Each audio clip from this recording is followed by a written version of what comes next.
Hello बच्चों। तो आज हम पढ़ रहे हैं chapter number 4 from your track social studies for preparatory stage class 5 temperature zones of the world. Warm up.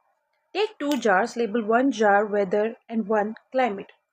On small pieces of paper, write down different weather conditions you might experience in a day. Example: sunny, rainy, windy, cloudy, snowy. Place these pieces of paper into the weather jar. On small pieces of paper, write down different climate descriptions you might experience over a year or more. Hot summers, mild winters, wet season, dry season. Place these pieces of paper into the climate jar. What kind of conditions did you put in the weather jar? What kind of conditions did you put in the climate jar? How does weather change over short periods of time? Why do you think climate is measured over many years instead of just few days? तो अब आप देखो यहाँ ये क्या कह रहे हैं कि आप सनी, रेनी, विंडी, क्लाउडी, स्नोई, ये वेदर चेंजेस होते हैं. जैसे फॉर एग्जांपल कभी समर होती है, गर्मी पड़ रही है बहुत, सडनली बारिश आ गई, तो वो रेनी सीजन नहीं है आपका, वो वेदर है. क्योंकि रेनी सीजन या मॉनसून वो कब आता है? जुलाई में, अगस्त में, तब आता है. लेकिन अभी तो मई जून चल रहा था, सडनली बारिश आ गई, तो सीजन चेंज हो गया क्या? नहीं, सीजन चेंज नहीं हुआ, वेदर चेंज हो गया. तो ऐसे शॉर्ट टर्म के लिए, थोड़े एक दिन के लिए, 2 दिन के लिए सडनली बहुत ठंड हो जाती है कभी कभी मई में, मार्च में, कि भाई बहुत ज़्यादा ठंड है, आज तो कुछ वूलन पहनना पड़ेगा. तो ये सर्दी थोड़ी आ गई, सर्दी तो दिसंबर में आती है, नवंबर दिसंबर में आती है. तो अभी क्या हो रहा है? तो अभी क्या हुआ? वेदर चेंज हो गया सडनली. तो ये वेदर चेंज जो होता है, इस जो शॉर्ट टाइम के लिए होता है, इसको हम कहते हैं वेदर. और जो लॉन्ग टर्म के लिए होता है, उसको हम कहते हैं climate. The climate of a place is average weather conditions over a long period of time. तो अब ये कैसे डिसाइड हुआ कि अभी ये जो क्लाइमेट है वो समर ही है या विंटर ही है? ये कैसे डिसाइड होता है? तो साइंटिस्ट क्या करते हैं, बहुत लॉन्ग टाइम के लिए एक जगह पर कैसा वेदर या सीजन या क्लाइमेट रहता है, बहुत लॉन्ग टर्म के लिए ना, बार बार चेंज नहीं होता.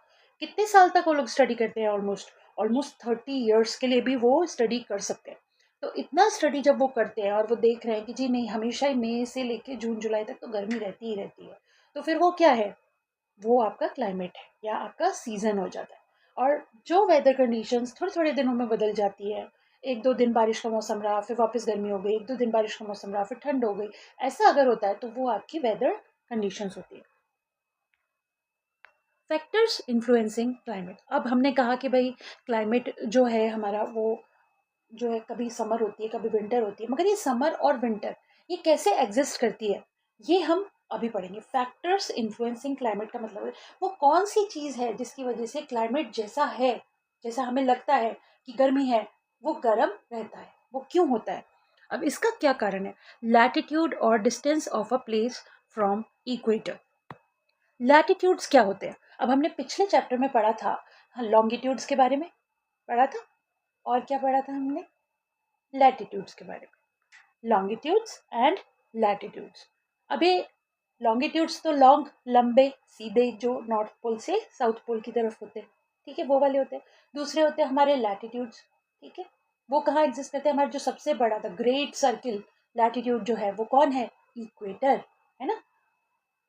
तो वो हमारा जो मेन लैटिट्यूड है वो है यहाँ पर हमारा इक्वेटर, ठीक है. अब क्या होता है, हमने पहले भी पढ़ा था कि इक्वेटर पे सबसे ज़्यादा तेज़ जो है वो सन की रेज पड़ती हैं, ठीक है. सबसे छोटी सन की रेज यहाँ होती है, इसका मतलब सन यहाँ से सबसे ज़्यादा पास में होता है. तो सबसे स्ट्रेट जो लाइन पड़ती है, सबसे स्ट्रेट जो सन रेज पड़ती है वो इक्वेटर पे पड़ती है. Places located near the equator receive the direct rays of the sun. Since the rays are stronger, the places near equator are hotter than the places which are at higher latitudes. अब क्या होता है, यहाँ वाली जो raise है ये छोटी है, यहाँ वाली जो रेज है वो लॉन्ग है, यानी कि यहाँ से सन जो है वो ज़्यादा दूर है.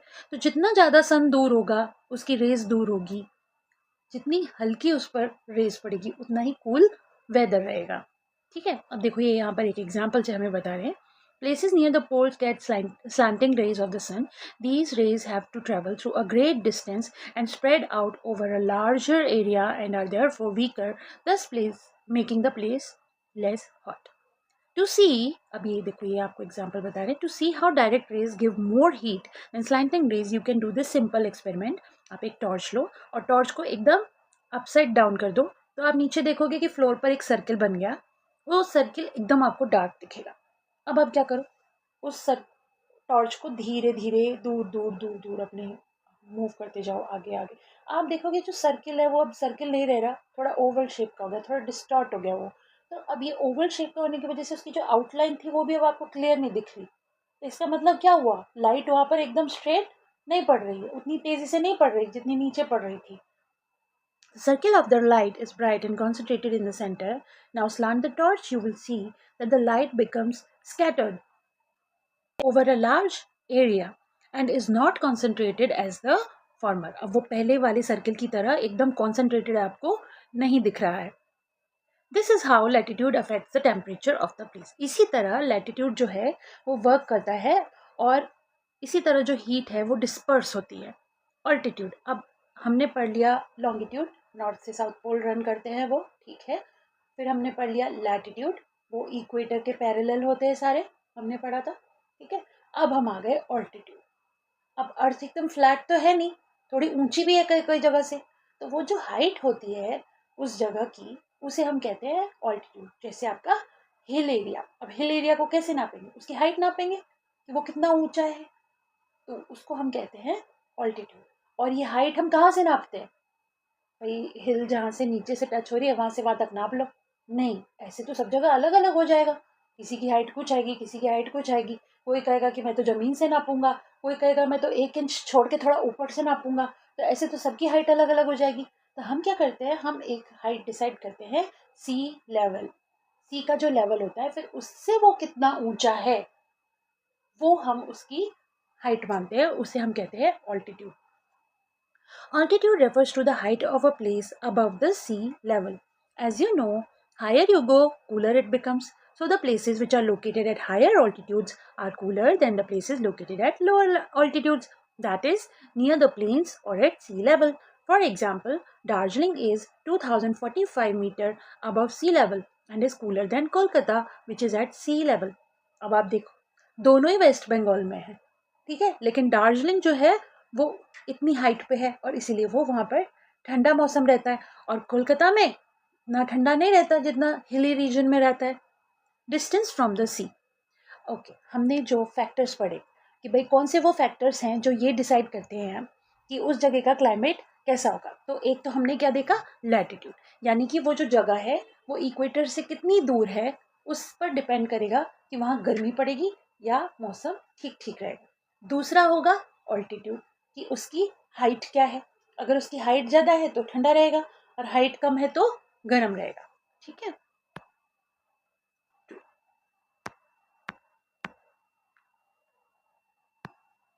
फिर नंबर 3 आ गया अब हमारे पास। नंबर 3 क्या है, डिस्टेंस फ्रॉम द सी, ठीक है।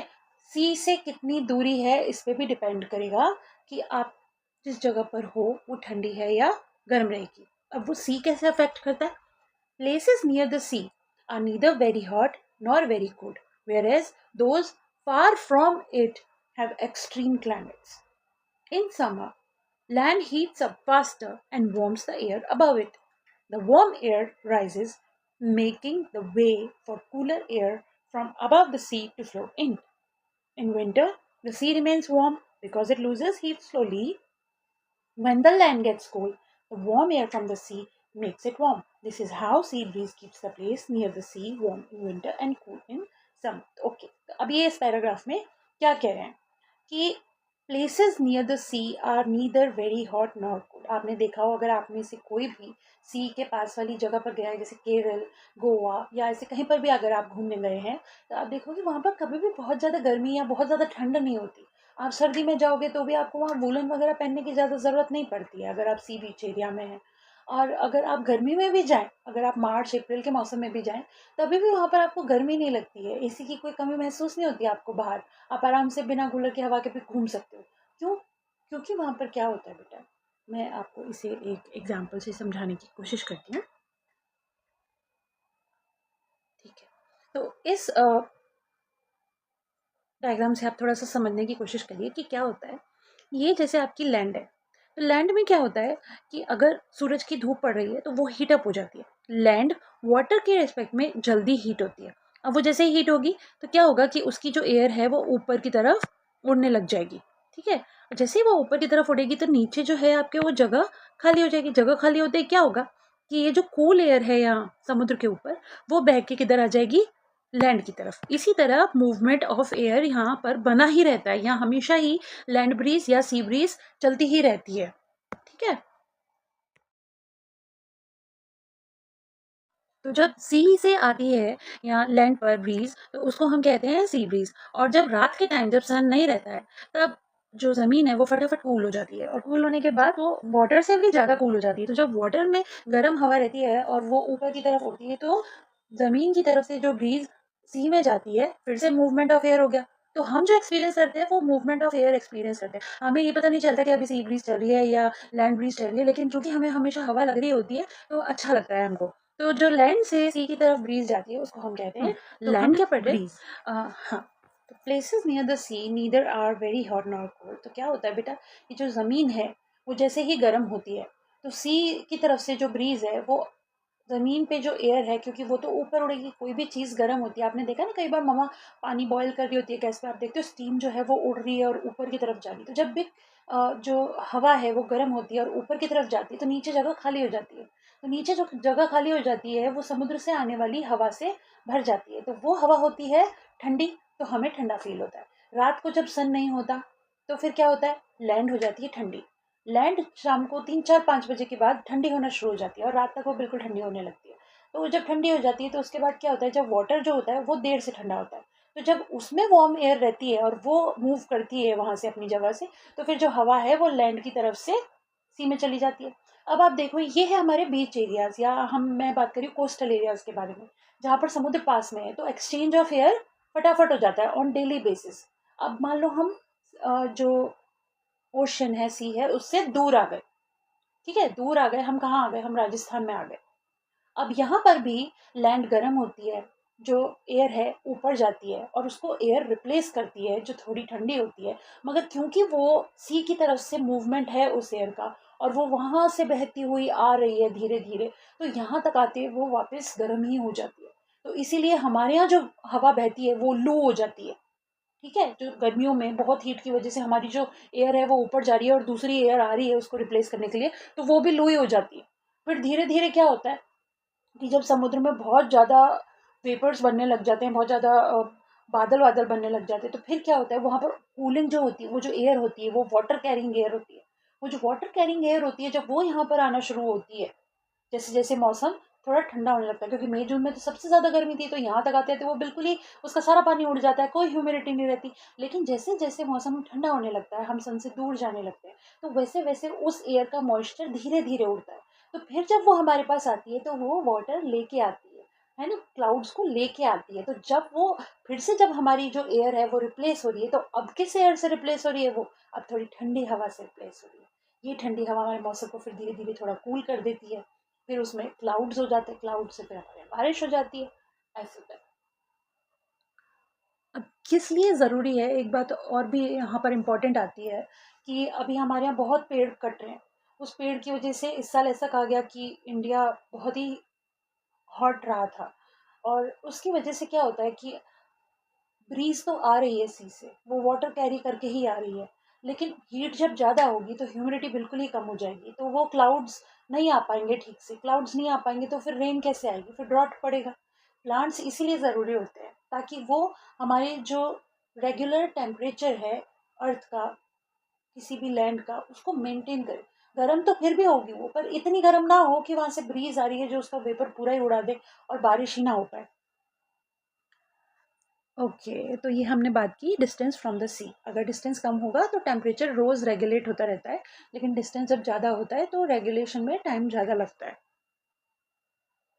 फोर्थ हमारा जो पॉइंट है वो है humidity. Humidity is the amount of moisture और water vapour present in the air. High humidity makes human beings uncomfortable because perspiration does not dry up immediately Places near the sea experience high humidity because a large amount of evaporation takes place from the sea nearby. This is why coastal areas such as Chennai and Mumbai are humid. Okay, तो अब क्या है दूसरी बात, हमारा जो distance है equator से वो बहुत मैटर करता है ह्यूमिडिटी के केस में, क्योंकि अब जैसे गोवा की और इसकी हम बात कर रहे हैं या हमारी जो और भी नदियां हैं उनकी हम बात कर रहे हैं, अगर हम वहाँ पर होंगे और हमारा डिस्टेंस जो है वो इक्वेटर से ज़्यादा है तो ह्यूमिडिटी हमारे यहाँ कम होगी। अगर इक्वेटर के हम ज़्यादा पास हैं तो वहाँ ह्यूमिडिटी बहुत हाई होगी, क्योंकि वहाँ पर सनरेज डायरेक्ट पड़ रही होती है और उसकी वजह से वहाँ हमेशा हीट ही रहती है, तो वो हीट की वजह से जो वाटर वेपर है वो उड़ते ही रहते हैं, वो उड़ते ही रहते हैं तो एयर में मिक्स होते रहते हैं, तो उसकी वजह से ह्यूमिडिटी बहुत हाई हो जाती है। विंड्स, विंड फिफ्थ फैक्टर पर हम आ गए हैं, हमारा फिफ्थ फैक्टर है winds. Winds also have an affect on the climate of a place. Depending on the place of origin of the wind, it may be either hot or cool. Winds blowing in from sea carry moisture and are cool, while winds blowing in from the desert are hot. Okay, तो जो हवा हमारे पास सी से आएगी उसमें क्योंकि पानी है तो वो थोड़ी ठंडी होती है, और जो हवा हमारी desert area for example Rajasthan से आएगी तो वहाँ पर क्योंकि पानी नहीं है, वो डेजर्ट में उठ रही है एयर और वहाँ से बह रही है तो वो गर्म होती है, इसलिए उसको क्या कहते हैं, लू भी कहते हैं। ओके, तो हमने 5 फैक्टर्स पढ़े जो रिस्पॉन्सिबल हैं टू इन्फ्लुएंस द क्लाइमेट। क्या क्या पढ़ा हमने, लैटिट्यूड और distance of a place from the equator, उसके अलावा ऑल्टीट्यूड यानी कि हाइट ऑफ द प्लेस, फिर distance of the from the sea कि कितनी दूरी है सी से, ह्यूमिडिटी यानी कितना वाटर वेपर है आपकी एयर में, और फाइनली फिफ्थ नंबर पे हमने पढ़ा कि विंड, वो कैसी विंड जनरेट कर रहा है आपका एरिया, हॉट एयर जनरेट कर रहा है या कूल एयर जनरेट कर रहा है। अब हम आ जाते हैं, let's discuss why do places near the sea have a pleasant climate. अभी जैसे मैंने आपको समझाया वहाँ एक्सचेंज ऑफ एयर जो है वो जल्दी जल्दी होता है, उसकी वजह से वो जो जगह है वो नेचुरल एसी मेंटेन करती है, नेचुरल एयर कंडीशनिंग मेंटेन करती है और वहाँ पर टेम्परेचर क्लाइमेट जो है वो प्लेजेंट रहता है। Okay, why is Chennai so humid, ये मैंने आपको बता दिया। Where would you like to go in summer, अब आप बताओ कहाँ जाना पसंद करेंगे, शिमला में या जयपुर में? समर में जयपुर में, वो भी राजस्थान में तो गर्मी होगी भाई। और शिमला में क्या होगा, शिमला हाइट पे है, हाइट पे है मतलब ऑल्टीट्यूड उसका हाई है, तो जैसे दार्जिलिंग हमारा ठंडा था वैसे ही शिमला भी ठंडा होगा। Now we come to the temperature और हीट जोन्स। ओके, तो हमने पढ़ा कि जो सन की रेज हैं वो ये डिसाइड करती हैं कि हमारे यहाँ जो गर्मी है वो कितनी पड़ेगी, कम पड़ेगी, ज़्यादा पड़ेगी। तो अब सन की हीट के अकॉर्डिंग हमने क्या करा, हमने यहाँ देखा था ना, हमने यहाँ पर देखा था कि यहाँ पर 3 जोन्स दिखा रहे हैं, देखिए आप इस डायग्राम में देखिए यहाँ पर 3 जोन्स दिखा रहे हैं। एक तो वो एरिया जो इक्वेटर के आसपास है, दूसरा वो एरिया आप ऊपर देख रहे हो ये वाली जो 30 डिग्री के आसपास की लाइन है ये हमारी ट्रॉपिक ऑफ कैंसर वाली लाइन है। ऐसे नीचे भी एक लाइन होती है यहाँ पर, ये हमारी ट्रॉपिक ऑफ कैप्रिकॉर्न की लाइन है। तो जो ये वाला एरिया है ये है हमारा नंबर 2 एरिया, और ये नंबर 1, और ये नंबर 3 एरिया, और ये भी नंबर 3 एरिया। तो ये जो 1 एरिया है ये है हमारा equatorial region.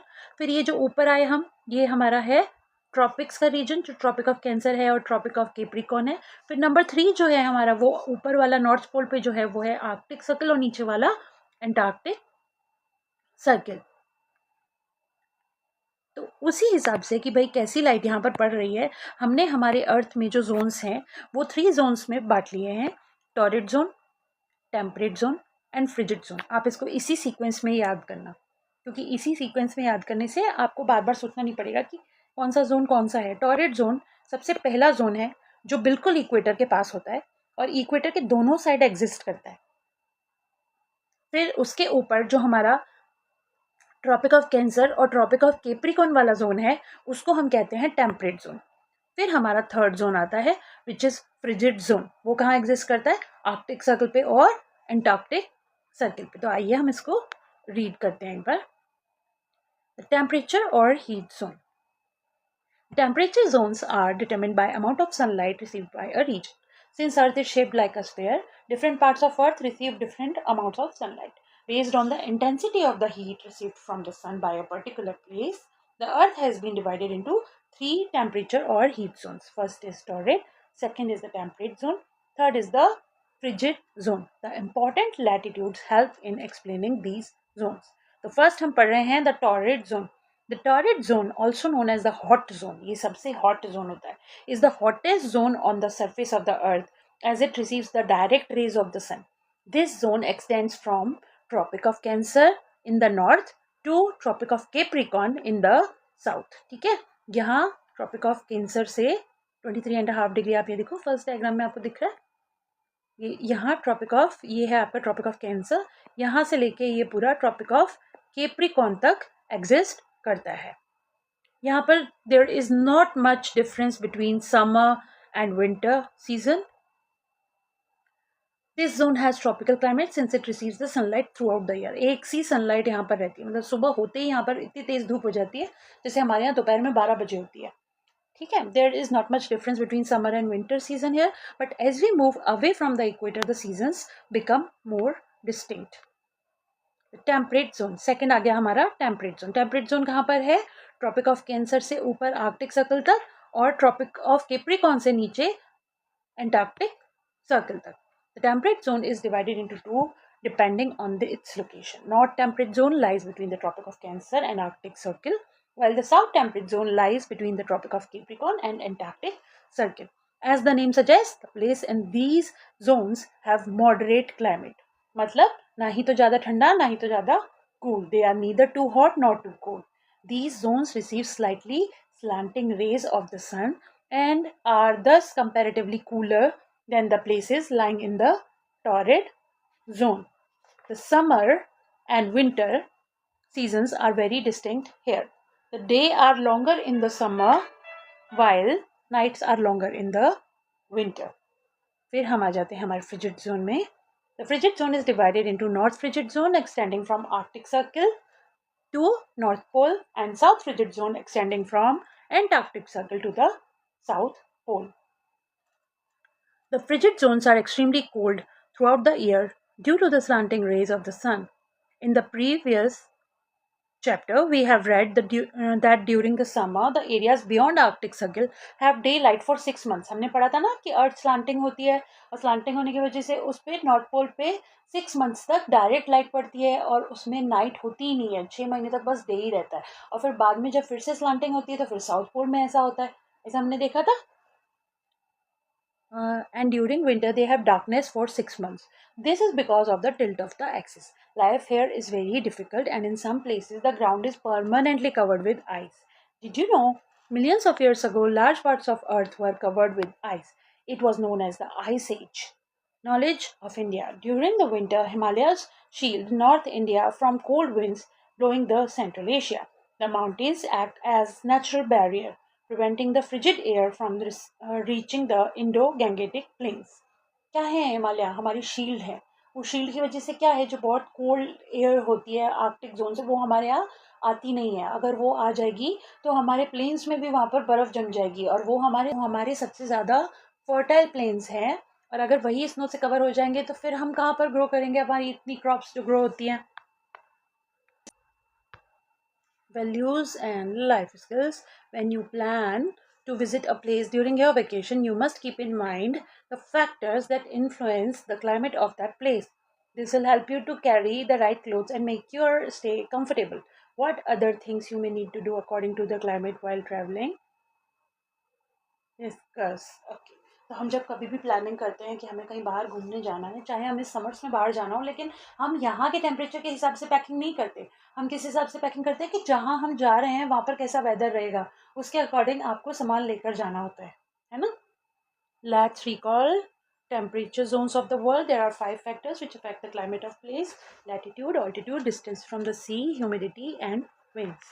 Most important factor which determines the temperature zones is latitude or distance from equator.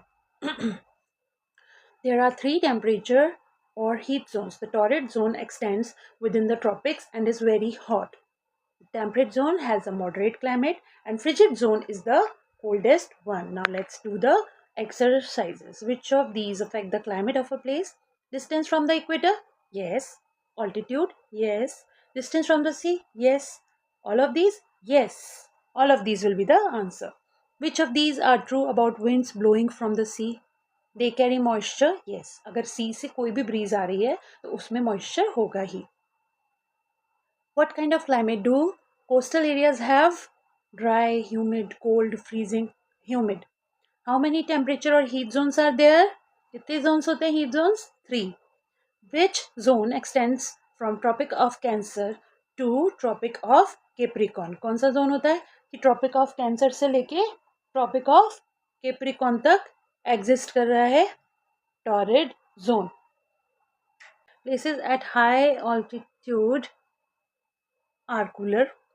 Places near the sea have high humidity. Wind blowing from the sea carry moisture. Torrid zone, hot zone. Frigid zone, cold zone. Places near the equator receive direct rays of the sun. Dash refers to a place's height, altitude. Places located at higher altitudes are cooler than the places at lower latitudes. Places in the dash are neither very hot nor very cold. Temperate zone.